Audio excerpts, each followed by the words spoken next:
Cristiano Ronaldo বলেই হয়তো সম্ভব না, রোনালদো বলেই কেবলমাত্র সম্ভব। বয়স ক্যালেন্ডারে 39, 40 ডাকছে। কোথায় একটু থামবেন, অবসর নেবেন, একটুখানি জিরিয়ে নেবেন না, রোজ মাঠে নামছেন, প্র্যাকটিস করছেন অনেক বেশি, আবার মাঠে নামছেন, ফুটবলটা খেলছেন, কখনো হারছেন, কখনো জিতছেন, কখনো আবার নামের সঙ্গে রেকর্ড বসাচ্ছেন। রোনালদো বলেই হয়তো সম্ভব। ওই যে আপনি রোনালদোকে কেন এত ভালোবাসেন, কেন এত পছন্দ করেন, রোনালদো কেন বারবার রোনালদো হয়ে ওঠেন? নামের সঙ্গে প্রায় 900 ছুঁই ছুঁই গোল, অনেকগুলো রেকর্ডস, গোটা 30 ট্রফি। না, এসবে রোনালদো বারবার রোনালদো হয়ে ওঠেন না।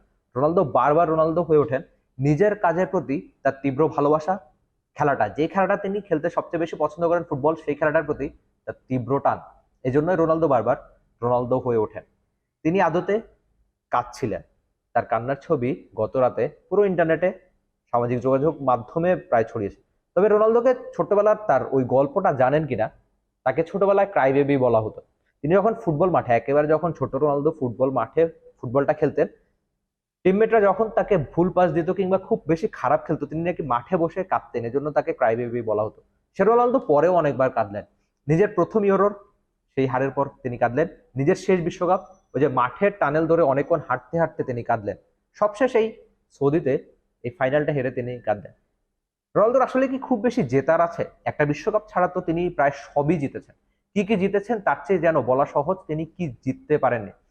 তারপরও রোনালদো এমন একটা, সৌদি আরবের, তিনি এর আগে আমরা জানি যে স্পেন, ইংল্যান্ড, ইতালি, প্রায় পুরো দুনিয়া, পুরো ফুটবল দুনিয়াটাই তিনি চষে বেরিয়েছেন। এমন একজন ফুটবলারের সাফল্য পুরো ফুটবল দুনিয়ায়, তিনি আবার এমন একটা ফাইনাল হারের পর কেন কাঁদলেন? ওই যে খেলাটার প্রতি তীব্র টান, তীব্র মায়া মোহ, এখনো যে জেতার এত প্রবল আগ্রহ।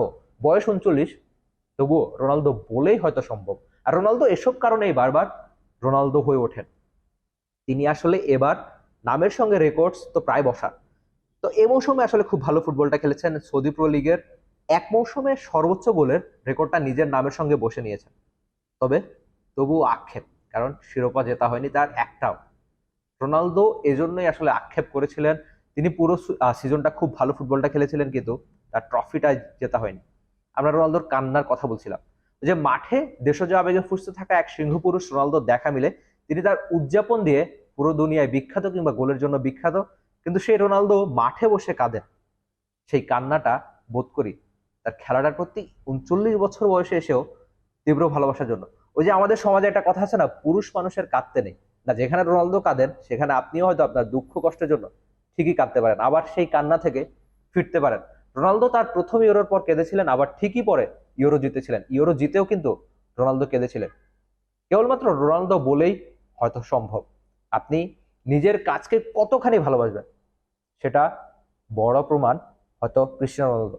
এখনো অনেক ভূখণ্ডে ক্রিস্টিয়ানো রোনালদোর নামে অনেকগুলো মধ্যরাত থমকে যায় তার গোলের পর। এখনো অনেক শিশু, এখনো অনেক অ্যাথলেটের ঘুম ভাঙে ক্রিস্টিয়ানো রোনালদোর মতো হবে বলে। রোনালদো মানেই তো অনুপ্রেরণা, যিনি 39 বছর বয়সে এসেও কাঁদেন, জিতেন, রেকর্ড গড়েন, একের পর এক রেকর্ড গড়েই আসলে তিনি তার সাক্ষ্য দিচ্ছেন। হয়তো হয়তো রোনালদো 900 গোল ছুবেন খুব দ্রুতই। আবার তিনি যদি আধুনিক ফুটবলের প্রথম অ্যাথলেট হিসাবে 1000টা গোল করে ফেলেন, আপনি বোধহয় একটু অবাক হবেন না। এই রোনালদো বলেই সব সম্ভব, যিনি কাঁদেন, হাসেন, মাঠে নানান রেকর্ড গড়েন। ওই যে রোনালদো মানেই রোনালদো, রোনালদো কেবলই রোনালদোর জন্যই রোনালদো হয়ে ওঠেন। আর আরেকটা ব্যাপার, তাকে নিয়ে আসলে নতুন করে কিছু বলার তো নেই, আর বলেও শেষ করা যাবে না। কোথা থেকে করব শুরু আর কোথায় গিয়ে শেষ, ক্রিস্টিয়ানো রোনালদো নামটা এমনই একটা রেশ।